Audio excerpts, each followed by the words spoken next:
Hello, everyone. Welcome to English Podcast USA. I am Amira, your host for this show. Today's episode is a conversation about pretty much whatever I want. That's right. It's a freewheeling improvisational conversational episode. If you're like, ooh, the sound is really good today, well, it's because I'm staying at my friend's and she has a little closet, like a little broom cupboard, I guess, which she doesn't really use. And it's perfect for recording a podcast in because it is a small, enclosed space. Now, I think it will be good for sound quality. It certainly seems to have a lot of reverbs, which generally is good, I guess. I'm not sure if it's ideal for a spoken word podcast, but I think it will probably be better than where I was recording before, because that place had quite a metallic sound, and I don't know if this is stuff that any of you actually care about. I know as a podcaster myself, I try to make as good a space as possible to record in, and I've been very frustrated in the past when I haven't been able to record at the quality I would like. A lot of people think podcast recording quality is all about the microphone, but really 80% of it is, well, maybe not 80%, but a large part of it is the space you record in and how the sound moves around in that space. And unfortunately, if you're living in rented accommodation, as I always have, you usually don't have much of a choice about that, and soundproofing a space, trying to change a space to be better acoustically, to have better sound, can be very expensive, difficult, and possibly even ineffective. So, it's really all about the space first. So, I'm going to take advantage of this little closet wardrobe space, and hopefully it will lead to a pleasant listening experience for all of you. If you usually watch on YouTube and you're like, hey, there's no video this time. That's because I'm not recording a video this time because currently I only have my laptop. I've sold my desktop computer, which I use to edit video, and my laptop's pretty old. It's over 10 years old now, and I can edit videos on it, but it's quite a slow process. So I decided, you know what? I am busy enough with preparing to leave for China. Why don't I just make this a bit easier on myself? And once I'm settled in China, I'm going to buy a new computer and hopefully some new recording equipment so I can really level up the podcast. And to be honest, although I love seeing comments from people on YouTube, I really like making a video version of the podcast. The vast majority of you listeners are listening through a podcast app and not watching the video, so it's a bit silly to prioritize the video. Anyway, it's really been a week of lasts. So last Friday, I had my last day at work at the school I worked at in London. And that was nice, and one of my colleagues very kindly gave me a cake and some bubbly. So bubbly in this case means a bottle of champagne, but generally bubbly refers to any kind of sparkling wine. It's a very British way of saying, getting a bottle of something. Yeah? Like, oh, there's some bubbly in the fridge. That kind of thing. So I had some cake and some bubbly, and I took the bubbly to church on Sunday. That might seem strange. Why are you bringing alcohol to church? Well, it was my last time at my church. I go to an Anglican church in South London that I feel very, very connected to, and we had a little goodbye, and it was very moving. They gave me a blessing in front of everyone and a round of applause as well, which was really sweet. And then we had bubbly and Colin the Caterpillar cake. Colin the Caterpillar cake is a very important British cultural tradition. A caterpillar is that insect that grows into a butterfly. You might know a children's book called The Very Hungry Caterpillar. It's quite famous worldwide, about a caterpillar who eats lots and lots of food and then grows into a butterfly. And Colin the Caterpillar cake is a cake you can buy from Marks and Spencer's, a British supermarket chain, which is in the shape of a caterpillar called Colin, shockingly enough. But for some reason, Colin the Caterpillar cakes have just become this thing that people get, maybe when they're growing up, at birthday parties, or maybe at office parties. They really represent like celebration and a bit of fun, and a bit of that very British kind of unseriousness. You know, we never take things too seriously. We always like to make a joke, and what could be sillier than saying goodbye to someone by giving them a cake shaped like a caterpillar? Now, despite this being quite a British cultural icon, I actually never had a Colin the Caterpillar cake growing up. In fact, I felt robbed of this experience because I didn't know it was such a normal experience until quite late on in life. So when I was asked what cake I would like for my farewell at church, I naturally said Colin the Caterpillar.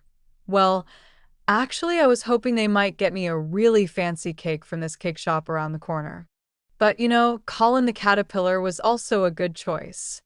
I was also very happy, and I ate the face, which is the best part of the cake, because it has lots of yummy chocolate. And I think it's tradition that the person being celebrated eats Colin's face. That's very weird now that I say that. I ate Colin's face, but this has become such a thing, this cake, that all the other supermarkets have ripped it off. They've copied it and done their own versions. So at Sainsbury's, you can get Wiggles the Worm, and there are all other kinds of caterpillar/worm cakes at all the supermarkets. But from what I understand, Colin the Caterpillar is the best quality caterpillar-shaped cake in the UK. So I'm very glad I had the authentic experience, and I will say the Prosecco really helped it go down. So, yeah, I had my last day at work. I had my last time at church. I'm seeing lots of people for the last time, particularly at my yoga studio. I've said goodbye to several people, although often it's that awkward thing of, oh, well, I might see you again, so I'll say goodbye now. And I'm really coming to appreciate the beauty of the Irish goodbye. If you don't know, the Irish goodbye is when you leave a party without saying goodbye to anyone. You just leave quietly and quickly, and I guess it's called the Irish goodbye because Irish people have a reputation for not saying goodbye and just leaving.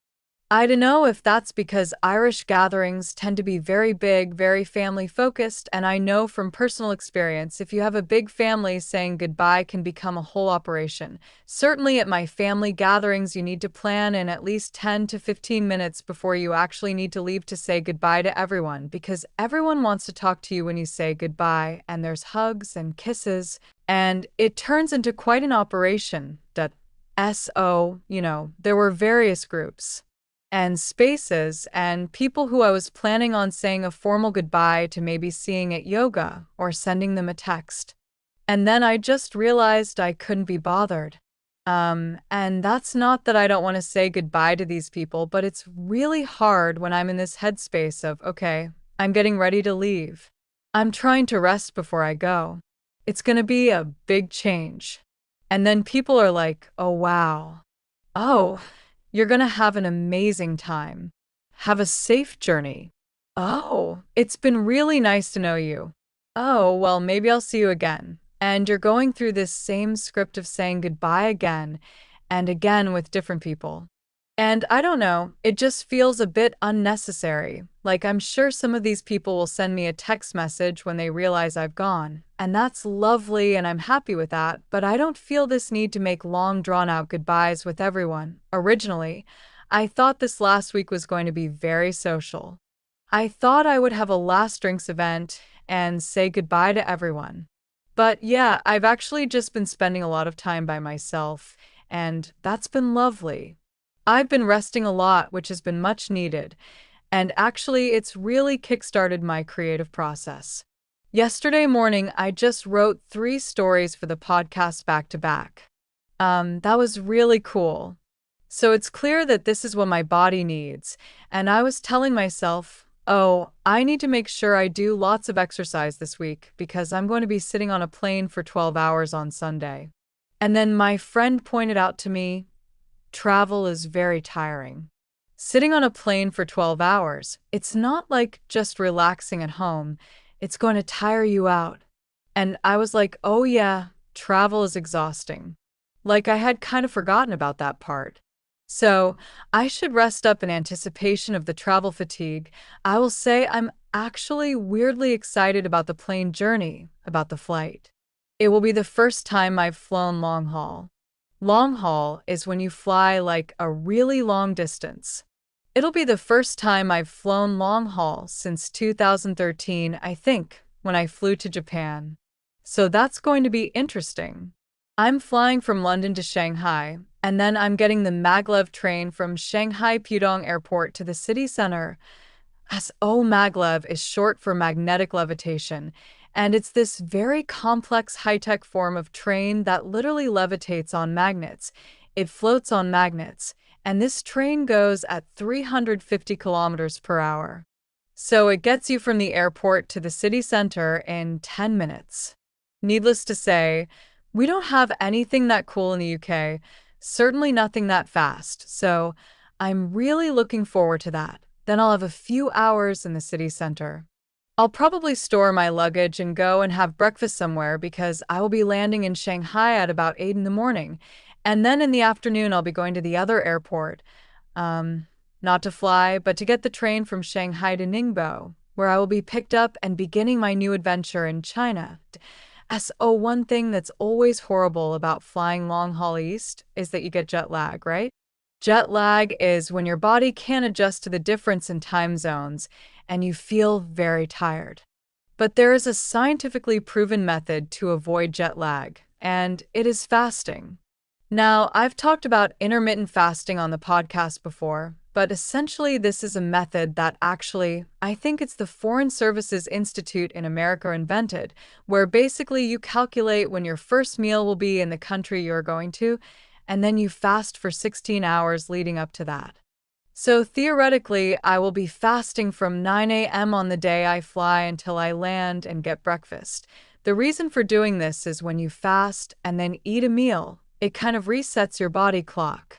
So by having breakfast as my first meal, by breaking the fast in Shanghai at the kind of normal time for that part of the world, I should hopefully be telling my body, hey, it's breakfast, it's morning.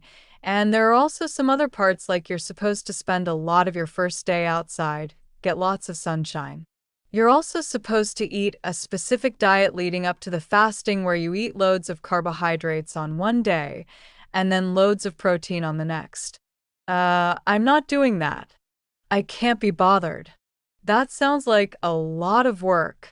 Fasting is pretty easy, so I'll do the fasting. I won't eat any food on the airplane and I'll eat in Shanghai and we'll see if I get jet lag.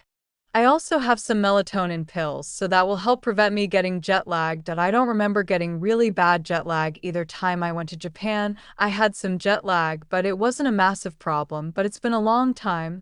The other advantage of this method is it means you don't eat food on the airplane, and as we all know, airplane food isn't exactly great. It also avoids the problem of, and I'm really sorry that I'm going to talk about this because it's a bit disgusting, but I'm a disgusting person and you choose to listen to me, so it's kind of your fault. Nobody wants to poo on an airplane. Doing a number 2, doing your business on an airplane is not pleasant. So if I fast, I probably won't have to do that, and I'll have a more comfortable flight, and I can just sleep and read books and watch films. I'm actually kind of looking forward to the flight because I haven't had a lot of uninterrupted me time in the last few months, and it's really sad that I'm looking forward to a 12-hour flight, but I'm hoping to get some good reading and Chinese study done, and I don't know. In the past, I would have found that length of travel quite boring, but I think now I'll be okay with it. I think I'll make good use of that time, but I will say it's been a bit nerve-wracking. It's made me a bit nervous in the past week because there's been multiple natural disasters. Well, natural disaster is perhaps a strong word, but there was a typhoon in Ningbo in China, and there was this earthquake in Russia, which I'm sure you've heard about, and there was a tsunami in Hawaii, and they thought that my region of China— I'm already referring to it as my region of China. Look at me go.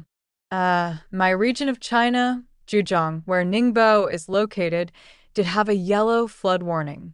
So they thought there might be bad flooding from the tsunami, but in the end it was fine, and they removed the warning, and I think the water rose by like 30 centimeters or something. So it wasn't a massive problem. So I heard all this, and I was understandably a bit nervous. There has been a lot of flooding in Beijing. But my friend said to me, well, they're just getting all the natural disasters out of the way before you go. So they've done the earthquake, they've done the typhoon. So when you go, it will be nice and calm, and I agree.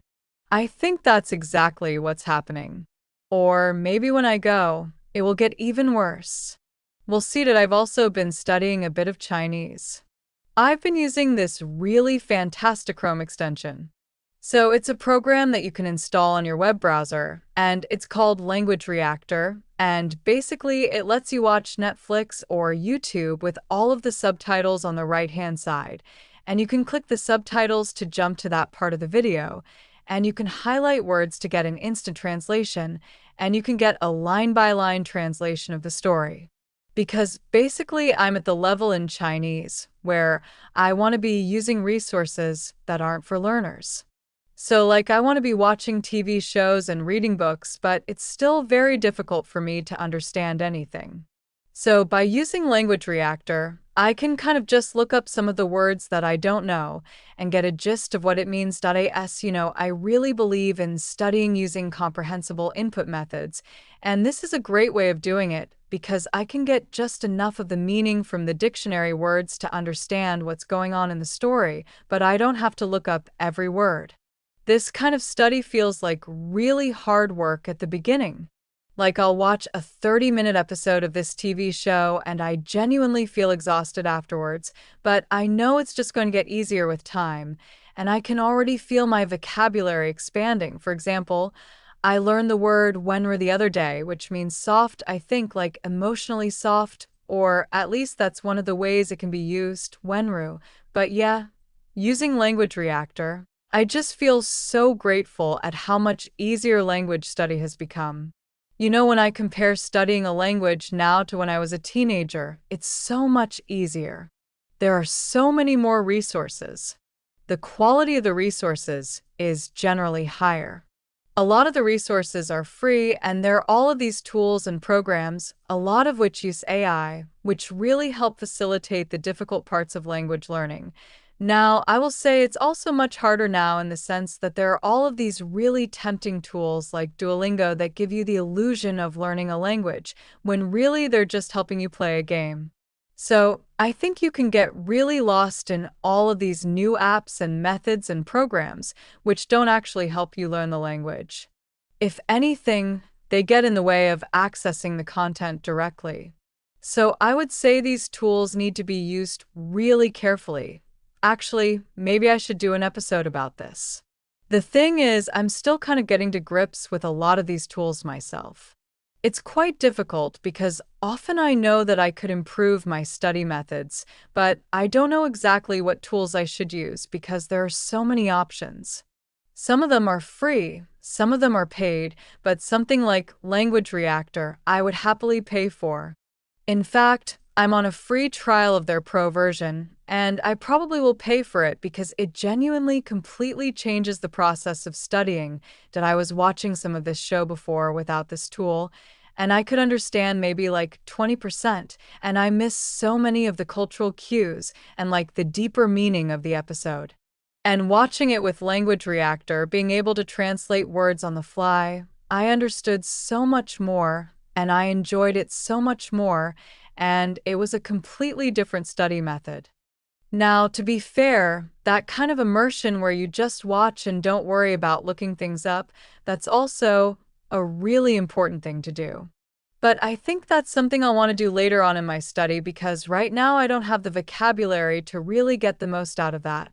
Finally, there is something that I'm very sad about when it comes to leaving, and I don't want to go into too much detail about this because it's very personal, but I've been sort of seeing someone in the last month or so. It was very unexpected. I certainly wasn't planning on getting into a relationship or doing any serious dating before going to China for obvious reasons, but sometimes God decides for you. And in this case, he dropped a very lovely man into my lap. That makes it sound weird. Yeah, I met someone and we've been seeing each other, and it's been really lovely, but it's also heartbreaking because it's hard enough moving country and saying goodbye to friends. It's much harder having to say goodbye to someone who I've kind of fallen in love with, and earlier on I felt like, oh, okay, we're getting on very well, but I'll say goodbye, I'll move to China, and I'll probably get over this person. We'll forget about each other. We'll move on with our lives, and I do still think there's a possibility of that. I'm sure I'll be very busy with my new life in China, and I'll meet other people, but actually we've been getting closer and closer over the last few weeks, and more it feels like, oh, this is a really special connection that I want to try and nourish and nurture and maintain, even while I'm away. So that's goanna involve lots of writing letters, which, oh no, an excuse to write long romantic letters. What a shame. Secretly, I love this. And of course, visiting each other, but it's not ideal. It's not an ideal situation, but I always tell myself in situations like this, um, these things are sent to try us, right? God gives us these challenges because He knows that we can overcome them. I've been given this because God knows it's right for me, even if it feels a little bit frustrating. And I've got much better at just going with the flow, seeing what happens. So for now, I just want to enjoy the love that is in front of me, because to be honest, I am surrounded by love. I am bathed in love. It's become very clear to me in the last week seeing how people said goodbye to me at work, at church, staying with a close friend. I've just realized how lucky I am to have the people I have in my life and how much people care about me, and it moves me a lot because before I moved to London, I was living very rurally, and I did have people who loved me. I did have close friends, but I didn't have that kind of local community. And I found it much harder to just enter a space and establish myself and connect with people. And now I feel like, wow, I've really grown as a person, and without trying to sound arrogant, people really like having me around. You know? People really love me. I feel like I can really contribute to all the spaces I'm in, and that bodes really well for this new journey in China, right? That gives me a lot of hope that I'm really going to settle in my new school. I think I'm going to get on with my coworkers. I think I'm going to do really good work, and I'm just going to have a great time. I'm so excited to just meet lots of people, speak lots of Chinese, eat lots of food, travel, just experience life to the fullest. I'm so glad I'm making this decision. I just feel so ready for this. And hey, maybe I'll have a horrible time. Maybe I'll hate my new job. Maybe I won't make any friends. Maybe I'll be super lonely. Maybe the spicy food will make my stomach explode. Pow. And if that happens, I'll come home and I will have learned some very valuable lessons. You know, at the end of the day, whatever outcome I have, I'm going to learn more about myself and I'm going to grow as a person. And I truly believe that's what life is about. It's about growing into the best versions of ourselves. That feels like a very kind of neoliberal version of it. I guess when I talk about growing into a better version of ourselves, I'm thinking of like that higher moral and philosophical purpose, right? Like I truly believe that we should strive. We should work hard to improve both morally and philosophically, but also emotionally and spiritually. That I think a lot of people in today's society lack any kind of ambition. And I'm not talking about just career ambition. I'm talking about, ambition to be a better person, to do good in the world. That to me is vitally important. Thank you for listening to today's episode. And if you're going through any similar journeys, transitions in your life, or if you're thinking about it, I would love to hear about it. Thank you so much for listening, and I will see you in China. Or rather, you will hear me in China. All right, bye, goodbye.